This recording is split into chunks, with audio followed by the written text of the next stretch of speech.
নদীর ডিমওয়ালা বড় চিংড়ি মাছের ডিম দিয়ে বাচ্চা উৎপাদন করাইছিলাম। এই ভিডিও দেখকে হগুলডি এই ভিডিওর আপডেট ভ্লগ চাইছেন। বড় চিংড়ি মাছের ডিম দিয়ে যে বাচ্চা উৎপাদন করা যায় হেইয়ে দেখকে হগুলডি অবাক হইয়া গেছিলেন, মইও অবাক হইয়া গেছিলাম। হেইয়ার বাচ্চা কেমন হয় বড় হইলে হেয়াও দেখতে চাইছেন।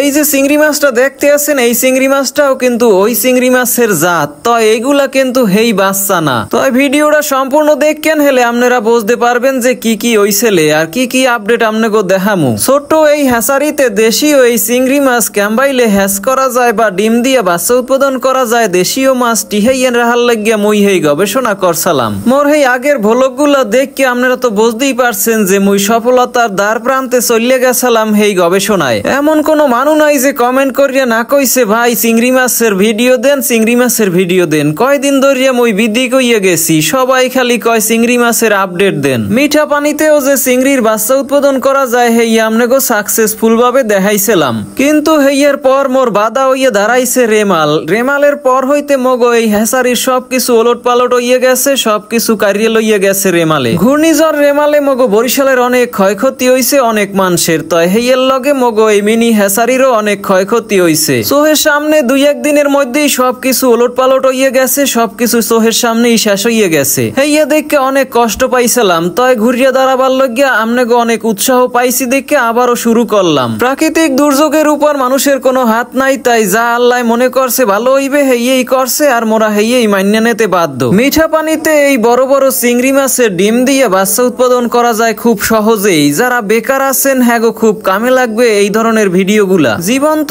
এই ধরনের ডিমওয়ালা চিংড়ি মাছগুলা সংগ্রহ করা অনেক চ্যালেঞ্জের ব্যাপার, এগুলা পাওয়া যায় না বললেই চলে। তয় এর পরও কষ্ট মষ্ট হইয়া আমনেগো উৎসাহ পাইয়া আবারও সংগ্রহ করলাম। বড় বড় হ্যাচারির লগে যোগাযোগ করলে আপনারা এই ধরনের ডিমওয়ালা আর ডিম ছাড়া সব ধরনের মাছই আপনারা পাইয়ে যাইবেন জীবন্ত অবস্থায়। এই চিংড়ি মাছের অনেক দাম হ্যাঁ তো আপনারা হগলডি জানেন। আর এইগুলা যদি চাষ করা যায় তয় অনেক লাভবান হওয়া যায়। হেয়ার লগে বিদেশেও এই চিংড়ির অনেক চাহিদা আছে। বড় এই চিংড়ি মাছের ডিম দিয়ে বাচ্চা উৎপাদন কেমনে করছি হেই আমনেগো কই। এই যে ড্রামটা দেখতে আছেন, এই ড্রামে বা হাউজে রাখলে ওইবে, বড় হাউজে রাখলে আরো ভালো হয়। এই ড্রামে মুই অক্সিজেন বা এয়ার পাম্প দিয়ে রাখছি। ছোট পরিসরে মুই করছি হেইয়ার লাগে কম দামি এয়ার পাম্প কিনে আনছি। এগুলার দাম 200-250 টাকা, এর বেশি হইতে পারে। তাই বড় হাউজে যদি রাখেন হেতে বেশি টাকার এয়ার পাম্প কেনা লাগবে। চিংড়ি মাছের প্রথমে ডিম ছাড়ার পর রং থাকে হলুদ, হেইয়ার পর কিছুদিন গেলে পর লাল রং ধারণ করে, হেইয়ার পর আরো কিছুদিন যাওয়ার পর ক্রিম কালার ধারণ করে, হেইয়ার পর কালচা রং ধারণ করে। হেইয়ার পরেই কিন্তু এই বাচ্চা উৎপাদন হয়। ডিমের রং যখন এই ধরনের লালচা রং থাকে এই সময় কিন্তু আপনাকে 5-7 দিন পালন করা লাগবে। 5-7 দিন পালন করলেই এইগুলা দিয়া ডিম দিয়ে বাচ্চা উৎপাদন হইবে।